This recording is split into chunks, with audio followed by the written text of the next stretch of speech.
This presentation looks at FirstContact schemes and how they help older and more vulnerable people to get connected to the services they need to live safely and well at home. But what exactly are FirstContact schemes? Well, it might help to have a look at a few examples. These are just a few of the growing number of schemes popping up throughout the country. This scheme covers the Dorset area. It's the Dorset Sales Scheme. And next door in Hampshire, they've devised a village agent scheme to connect people to services. And here is the scheme in Derbyshire. Now, FirstContact schemes do not themselves provide services to people.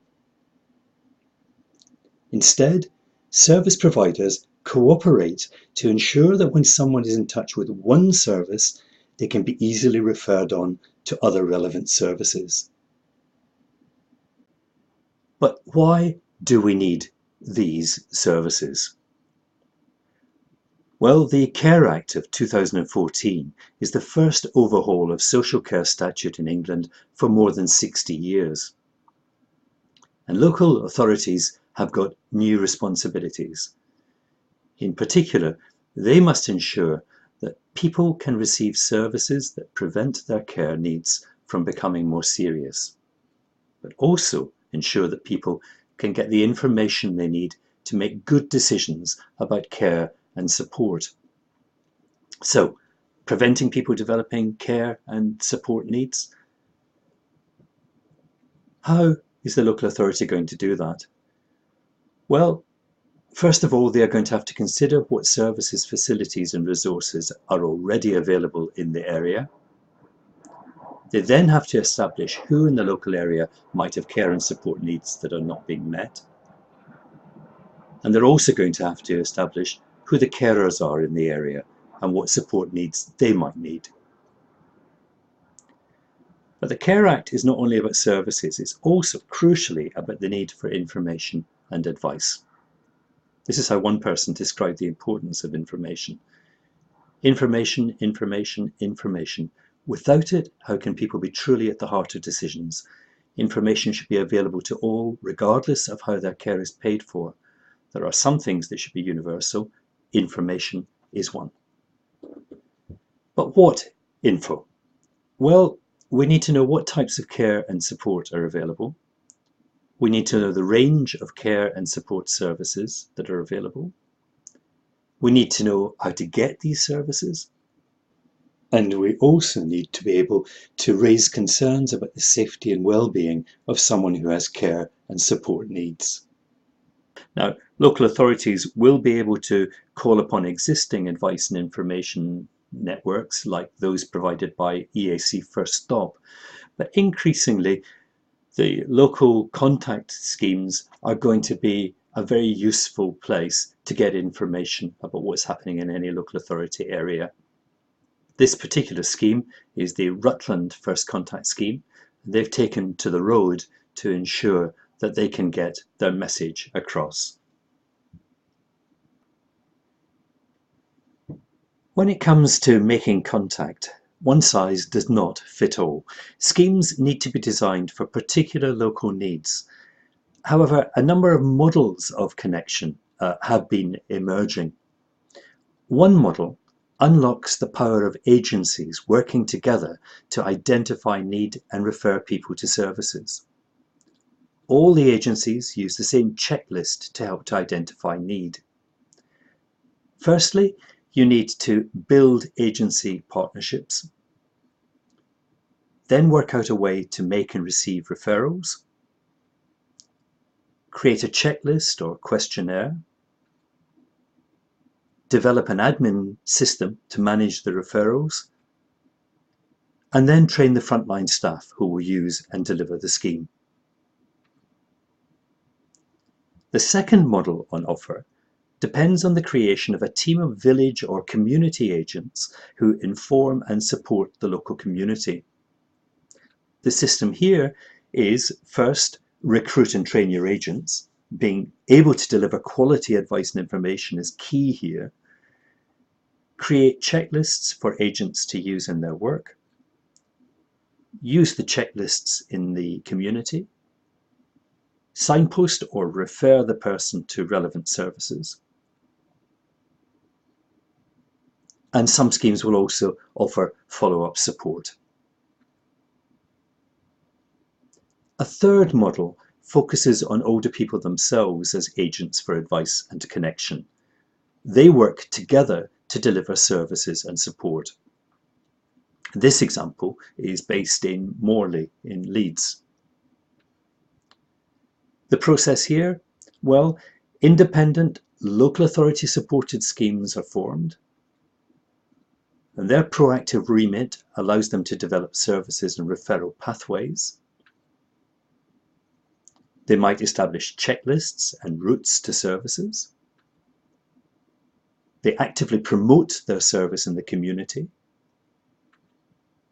And health and well-being are the key outcomes of their work.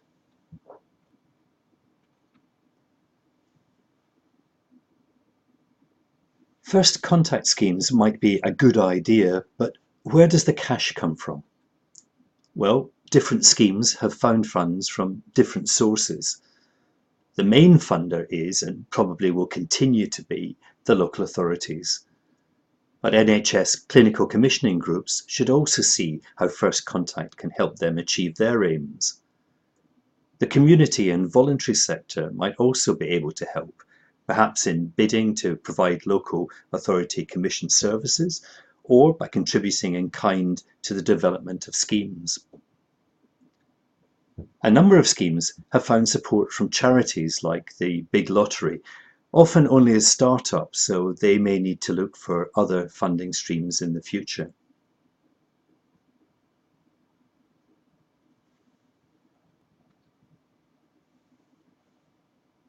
Getting the right partners on board is crucial. This means establishing the local need and approaching the partners with the services that can help to meet those needs. These are the partners in the Leicester City First Contact Scheme.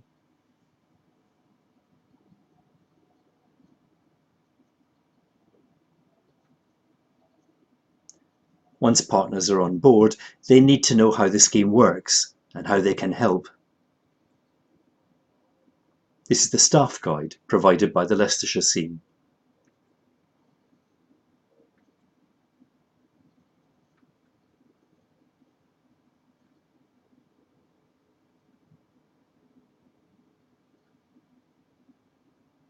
A formal agreement can ensure that all partners are equal stakeholders and are committed to clear goals.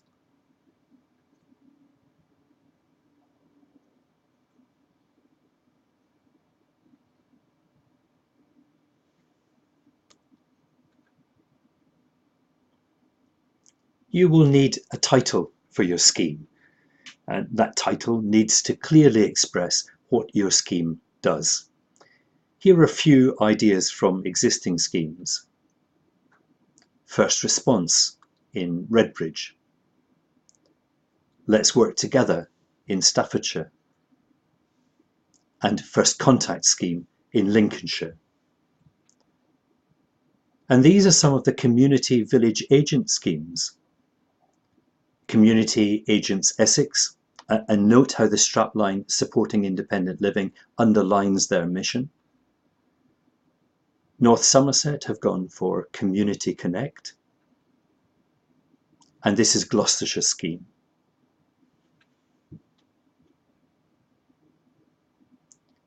It's now time for an overview of how the schemes work.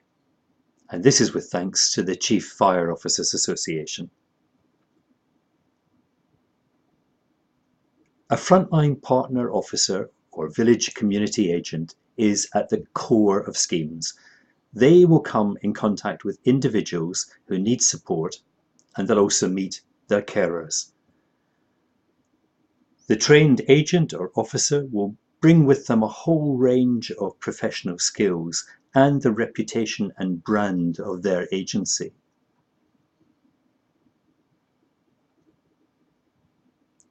They will then be best placed to carry out a holistic safety and well-being assessment using a simple checklist. And this information will allow the person to be referred to a range of appropriate services from partner agencies. So, what does the checklist look like? Well, this is an example from the Leicestershire FirstContact Scheme. The first part records personal details and Data Protection Act consent. A second section helps assess an individual's health and well-being. Next, questions seek to help with finance issues. And then simple yes-no questions assess the person's safety and security. Some extra biographical details and ethnic origin questions complete the form.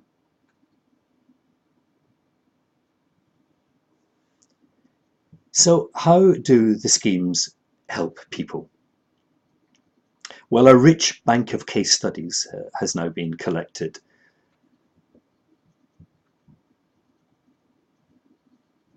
This case concentrated on services to help someone to be safer and more secure at home.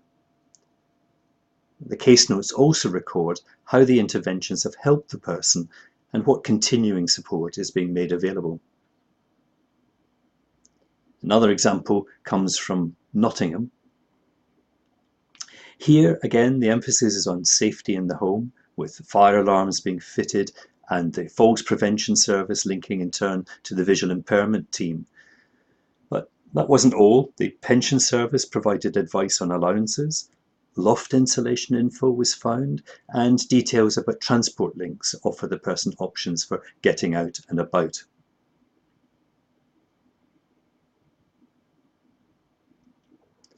Any scheme needs to be managed well and have a good stakeholder involvement. Working together is great in theory, but requires careful planning. And that's where a good agreement comes in.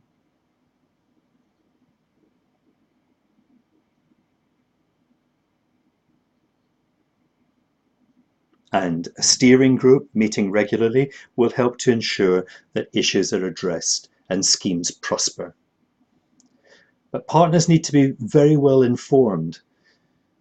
Leaflets help to explain principles and procedures. This is Leicester's leaflet.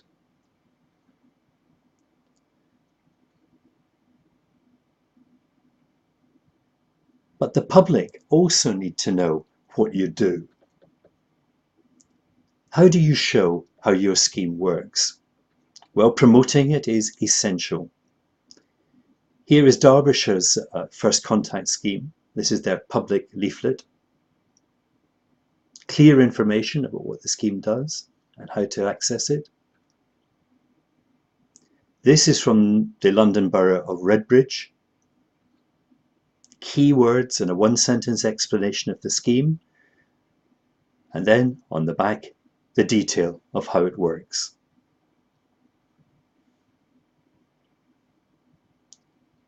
Which takes us to the way the schemes are constructed and administered. How do you ensure that referrals are made efficiently and a person gets the support they need as quickly as possible? Well, most schemes work on a hub and spoke structure. A central organisation, often the local authority, with a good customer relationship management system, acts as an administrative hub for the scheme, and they process incoming checklists and refer to partners.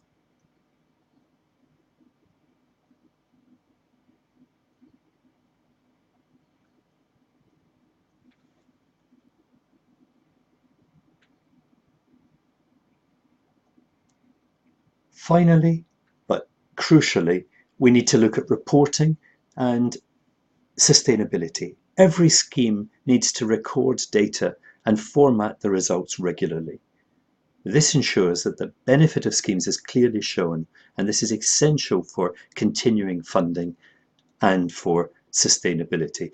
Only by showing that these schemes not only help older people to access services, but that these interventions save money in the long term, will schemes manage to develop and prosper. It's well worth thinking about